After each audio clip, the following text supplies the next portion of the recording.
मार्का की हाल है। उम्मीद है सारे लोग खैरियत नाल होसो।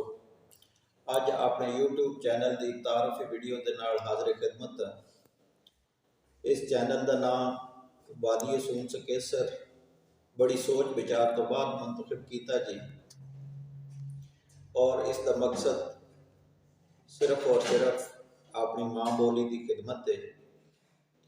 जिथे किदाएं भी सरायकी, शाहपुरी ते पंजाबी बोली ते समझी वैनी है। मैडी गलबात भी उस जाई ते पूरी दी पूरी समझी सकनी, हर बंदियां पूरी समझ आ सकनी है। और थोड़ी बाड़ी भी दस्तरस रखने वाला पंजाबी ते बंदा इसा किसी हद तक बोल भी सकना। मकसद इसका यह है भाई असलियाँ जड़ियाँ इलाकाई बोलियां उन वक्त के नाल नाल उर्दू ते अंग्रेज़ी की नज़र थीनियां वैनियां। मैं उम्मीद करे भाई असी इस जदीद दौर दियां इन्वेंशनस का फ़ायदा उठा के ये सारे तकाजे अपनी जबान की फेवर पूरे कर देना। हुण जिहड़ी कि असली बोली है ये रफ्ता रफ्ता जबान का दर्जा इख्तियार कर वैसी। फिल वक्त इसकी जिहड़ी सारे तो वड्डी खामी कमजोरी है कि इसा लिखा किदाई नहीं मैना पिया। असी व्हाट्सएप फेसबुक के जरिए लिखने के काम से भी शुरू हो गए हैं। तो मजीद यूट्यूब चैनल की कमी है वो भी इंशाअल्लाह हुण पूरी थी वैसी।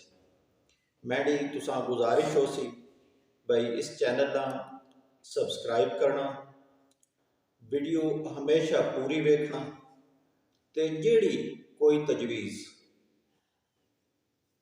तुहाडे ज़हन च आवे जिस जबान दे विच मर्जी तुसी कमेंट्स दे विच लिख देना, अंग्रेज़ी उर्दू पंजाबी इस ते कोई पाबंदी नहीं।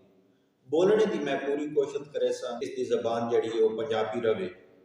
थोड़ा बड़ा कोई दूसरी जबानों का भी सहारा गिरना पौसी, पर इसका जोड़ा बड़ा हिस्सा असली वीडियोज़ का वो पंजाबी ते ही मुश्तमिल हो सी।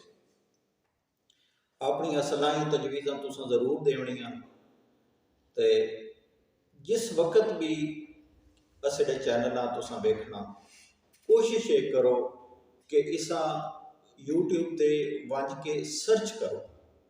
सर्च दे विच पूरा वादी सूंस केसर लिखो, ताकि जिसरे भी कोई बंदा यूट्यूब ते कोई वीडियो ट्रेस करे तो उस दे विच तुसडे चैनल के नां दे आने के चांसिस वधन।